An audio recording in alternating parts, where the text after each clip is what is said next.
Here we go. Supersiders presents episode number 2. So we have a question for you, gang. What is higher education? Thoughts? First thing that comes to mind for me, college. And you know, what is college?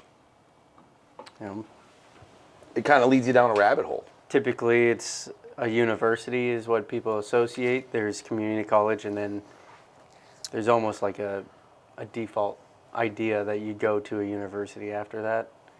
And that's basically what people associate with higher education for the most part when I talk to people about it. Growing up on the other end of the spectrum, we would hear things about this place called Phoenix University. I never actually saw it. I heard it was an online place. Maybe it wasn't actually a location. So there was opportunities to do it through online, which I never thought that was a real sustainable way of doing college. You know, maybe if you had a class, like, let me go ahead and learn how to garden. I can do that online watching somebody, but doing something that you're going to do for a living and be a sustainable part of the society, I don't know. So, but again, I didn't do it, so I can't judge it. So yeah, we have different options of college. What is the barrier for college, I guess? What would you say is the biggest barrier for people not going?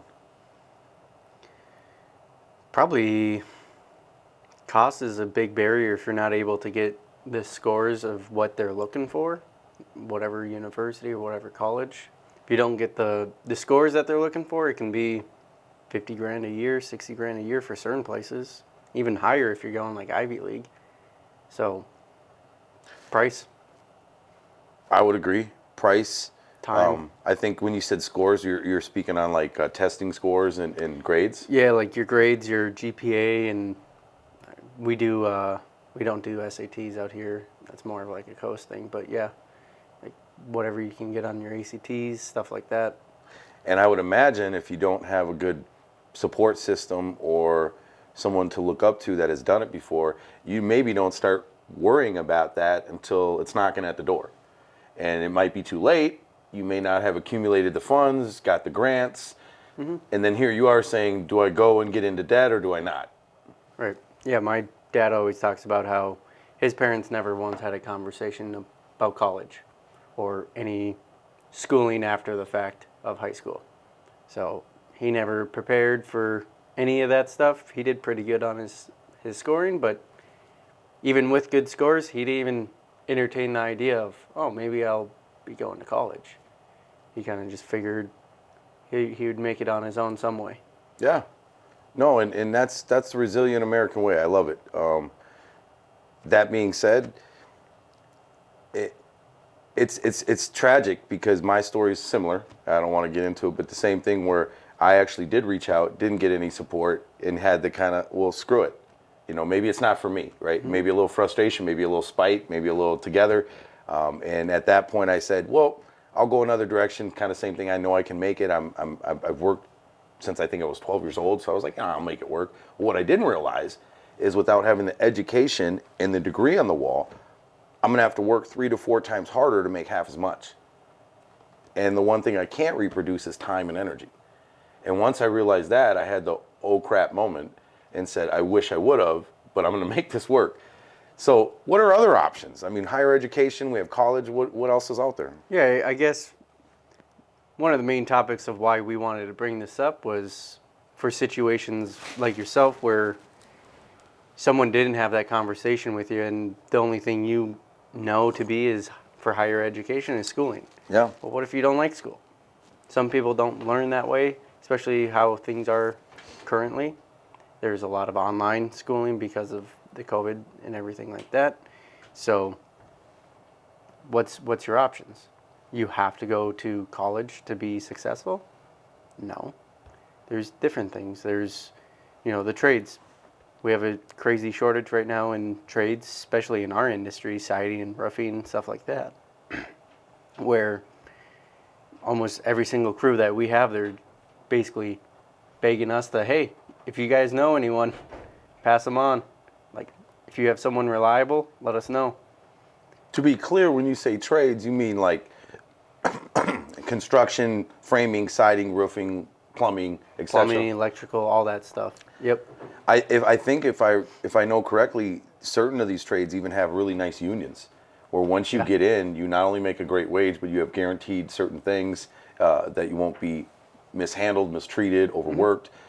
So there's a lot of incentive, and I last I heard, they're making a pretty penny out the gate, from what I was making at my starting wages. So I'm not saying it's overpaid, but it's definitely worth its while. Yep. And if you could do a trade, the way I look at it is, anywhere in the world, on the planet, these trades are needed.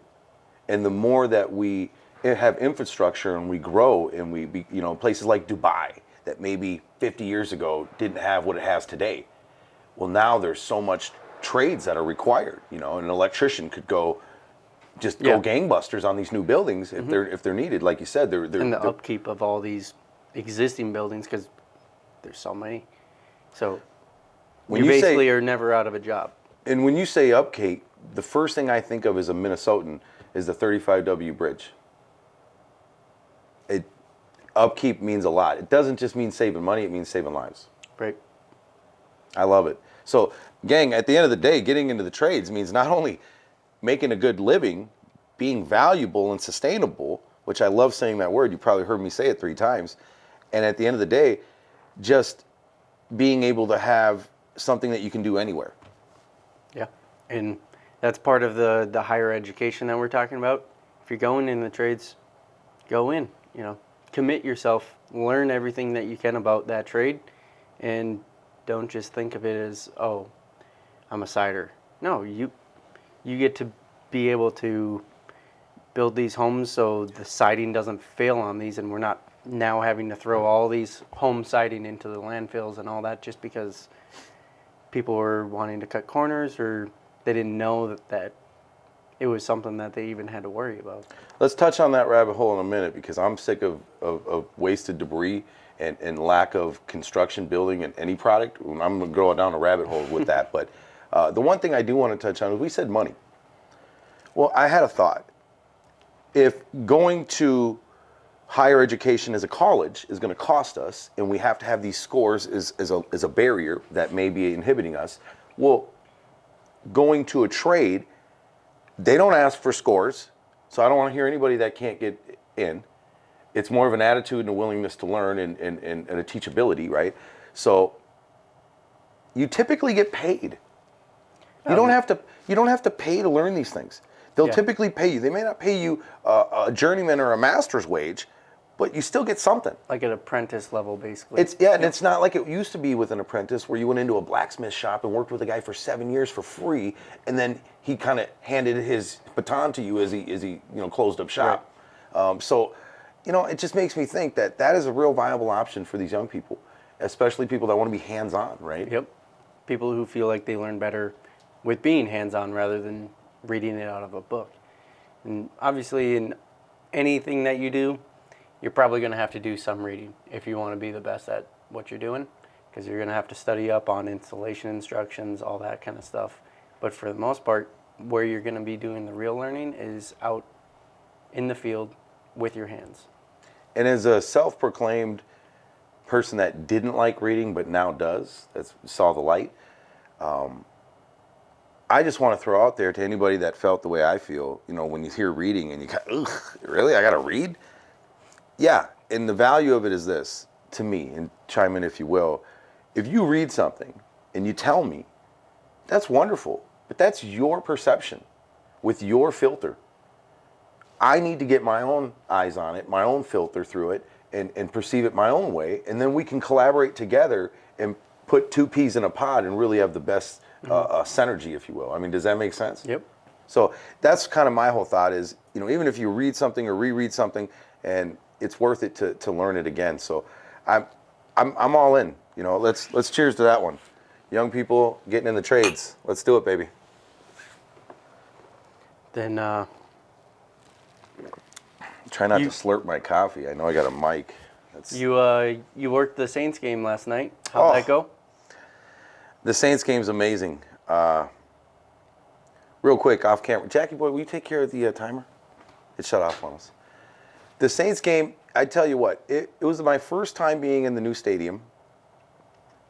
It was my first time working the show at the stadium, and I really feel like not only did we nail it for what we were looking to do as an experience with the people and putting ourselves out there. I got some really good interest. I did some demonstrations for our wonderful product, Permalock, and our Diamond Coat LP siding. And so, I mean, it was really nice that people were interested, because I was concerned that you're at a ball game. Right. You're going to get a beer. We're right by the beer stand, too. What are these guys bothering me for? Leave me alone. I'm at the game. And it wasn't like that. And we had a lot of kids and families coming over, getting the comics and excited. And I went out with the big check, and I'd show it to them, and they'd light up. And then and the best part, walking around in the mascot suit. Yeah, spoiler alert, that's me. It was important that we were connecting with the people, right? We didn't just want to be a table or a booth. And that was what we were doing. We made that commitment with the Saints as a franchise and organization, and we're really excited that, we were able to do that. So there was one specific moment I have to touch on. Walking around in the suit, kids give me one of three reactions. They give me the, and they chase me down and run over and kind of want to high five. And the other reaction, they just run up and hug me. They can't help it. They're just like, and I have to like bend down because it's hard to get them. And then the other reaction is they're really reluctant and they see me as a monster. Fair. Some of them are babies, some of them are 8 years old. And there was this one little boy, must have been, 3 years old, maybe 4. And he's looking at me and he wants to. I think I've saw him maybe 3 or 4 times. And because I walked the whole loop and I'm back at the booth and I'm just about to take off, it's getting hot and sweaty, and I see him and he's like this and he's real hesitant. And he's about maybe 15, 20 feet away. And I put my hand out, and he's like, I don't think so.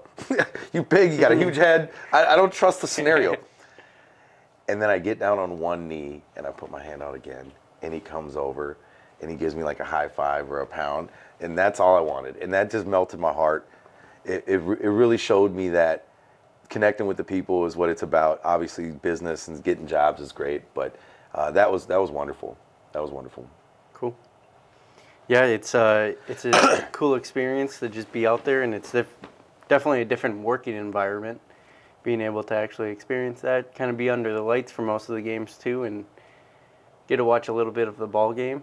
Yeah, I saw we came you guys back. Posted a video in our group chat. So that was me cheering for, I think it was a double, or was it a triple? That I don't even remember. I just remember this is what happened. I was standing next to the usher guy because he actually was interested in some work. He took a card. He wants to do a kitchen and a bathroom. So I was kind of nurturing that relationship and having some fun. It's the end. It's half hour before closing. Everybody's in their seats. So, I just kind of walked over for the first time. I'm getting a peek of the game, and I'm trying to take a small video to have something for footage. Something, and I take like 11 small ones, and it doesn't go anywhere because it's strikeout or it's missed hit. And then the 11th one or the 12th one was that. And we needed that to come back because we were tied up, and that was so it was perfect. And then the best part, it was actually a discrepancy. So the guy ran and slid into first. The third? To third.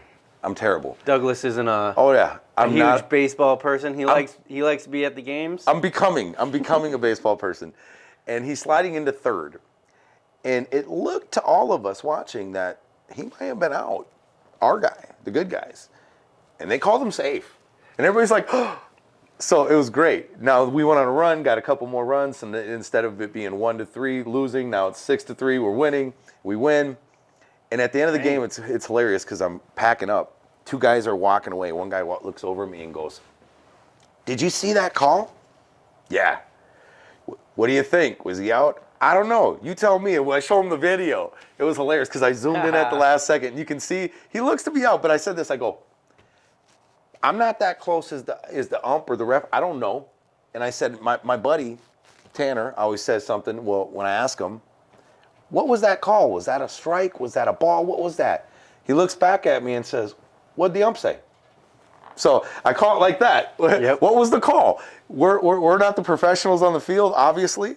We're great at doing what we do, and I left it at that. So that was fun. Yeah, sometimes the call might be wrong, but it is what it was called, so you got to take it. It's going to be part of the game. Gang, we're running a little over time, but we're going to continue going if that's okay. Obviously, you can log off if you need to. We appreciate you guys being with us. We have a little bit more we want to touch on. The Saints game isn't just fun for us. Okay, what we really want to do is we want to give back. Again, one of the things that we're doing is we're going to do appearances of the Super Cider on a regular basis. I can't say he's going to show up every time we're at the game, but most of the times we're there, we're going to have him just come out of nowhere and fly on in and say hi to the kids and the families. I've seen a lot of people, older people, come up to me and want to do pictures and photos. That's the beauty of it. It's not just the kids, right?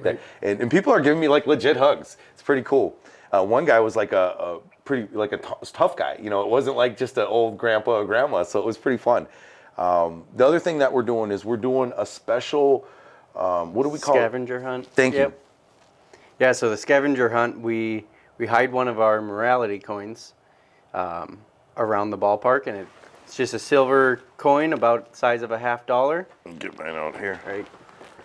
Got mine hiding, otherwise I lose it out of my pocket. About the size of a $50, and we hide it somewhere out there. Actually, Jackson does. Here, let me do this quick so everybody can really see it. So that's what it is. If you find that, that's what he's talking about. Yeah, you find this, you bring it to our booth, boom. You get either $25 gift card or $250 off your home improvement project. So if you were already interested in getting some windows or you needed a roofing repair and it was a $500 repair or a $1,000 project, that's $250 off. Right. If you're not interested, then again, take the gift card. That's cash. As far as you can spend it, right? Right. Yeah, and then we like to hide this out, and then we post something on our social media to just give a little hint of where it's located. And then we go ahead and we post something, I believe, every single game Okay. on our story with a hint of where it's located. It's kind of like a pulled out photo. I love so it. you get like a little glimpse of where it is on the field, but not exactly. So then you kind of have to be looking for it, all that stuff. Have we planted it yet? Yep. It was Okay. planted in the last game. No one found it. So Okay. All right. Well, gang, look out for that clue. That's on our website or social media? on our social media, it's on our Instagram. Okay. Is where we post on the story. And then I guess we can start posting it on the Facebook story as well. And our Facebook page is Super Ciders, and our Instagram is Super Ciders. I believe super_ciders. Super_Ciders. Again, I'm not a big social media guy. I had to make sure that he was on top of that. I'm the older generation. Yeah, go get me. So the last thing we also want to bring up for the game is we're going to be doing some giveaways. Who doesn't love giveaways, right? Fun stuff. I think one of the first things that we came up with was a St. Paul Saints hat. Yep. A nice, clean, crispy one with the signatures on it. A signed St. Paul Saints hat. So what we're gonna do is we're gonna have some kind of in a box so you can see it. Do a little bit of drawings, just fun stuff like that. So if you're not interested in construction products, exterior stuff, roofing, siding, windows, bathrooms, come on over and get a free prize. Yeah. Then, yeah, we're excited to see everyone at the Saints game. It's fun for us to work there, and it's fun to interact with, people who are interested in doing home improvement projects the right way. It is. It is. St. Paul is a great area. Now, you had a little bit of a rabbit hole you wanted to get down? Yeah, here, the thing that really bothers me is when they're making materials, and I learned this when I was buying a dresser. And I bought a dresser and it just collapsed and fell over off the wall, and I mounted it to the wall and it fell off again, and I did some research and I was like, there's actually a problem with this where if you have a dresser with the front drawer that lifts out a certain way and it falls, it's known to kill babies. I've heard Whoa, of this. I freaked out. I was like, so this is killing babies and they're still not giving a darn?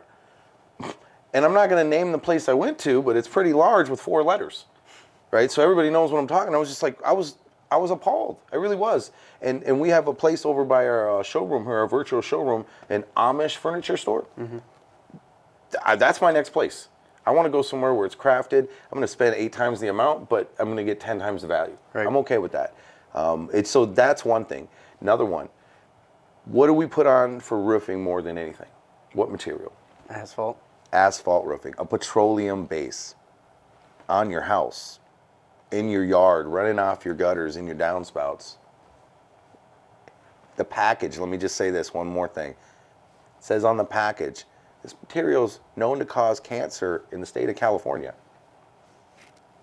I mean, again, California has different restrictions, but the fact that they would even cross that bar and put it on the package, it tells you something. Now, how long do these usually last in our climate? If you do a bunch of research on it on Google, you can get hundreds of thousands of searches. You're going to find around 8 to 12 years. Okay, let's call it 13. And how long is even a house that was built today, 20, 40, or 50 years ago, probably on an estimate projected to last? I would hope 100, but Let's cut that in half and call it Right. 50. yeah. Let's just say 50 I'd years. say nowadays the new construction ones probably around 50. Let's say 50 years. 50-year home, 13 years. I mean, doing the math, we're looking at 3+ Going full on your roofing fourth projects, roof, and yep. and what we know with Minnesota code, that would require new decking because of the ice and water shield and you know, it doesn't make sense. That's probably why over 6% of the landfills are filled up with asphalt roofing. Yep. So we got material products on the exterior. We got inside products. Well, what else do we have? Well, people aren't doing the drywall properly and the framing properly and all these things because we know and we see it all the time. I was in an attic just yesterday and there was a big dip in the roof, and I get up there and take some pictures, and it's because the framing, they just did some hand framing and sistered it in and just went right through this and just split it. Now, it isn't collapsing, but it's a big issue, and with snow loads and ice loads. So, you know, just things like this, I feel like it goes back to our original comment. You know, gang, we have a real need for you young people to get in the trades. And even mid-age people, you know, mid-level people, 40, 35 years old, why not? Why not? If you got some juice left in you and you're interested in doing something, let's get into the trades. Let's get it moving. We've had some internships. We're going to try to start some new programs where we can do some side things with some young people and see who rises to the top, cream of the crop. And we'll definitely work because, I mean, we're not called super siders because we're not super. Now, again, that's a subjective term. But I would imagine super is everything above mid-level or mediocre. Yep. We try to go above and beyond everything. I love it, man. Anything else you want to chime in on? I'm a talker. That's why I took over. I apologize. No, I feel like for the most part, we kind of hit what we're going to be talking about, and we don't want to make the video too long. Right? We already went over a little bit. We appreciate that. So- we're dialing it down each one. So let's go ahead and call it good for today, and then next week we'll come out with another topic, another couple topics that we'll be talking on, and you know, we can go from there. Let's make it official. Let's click some cups. All right. Thank you, guys.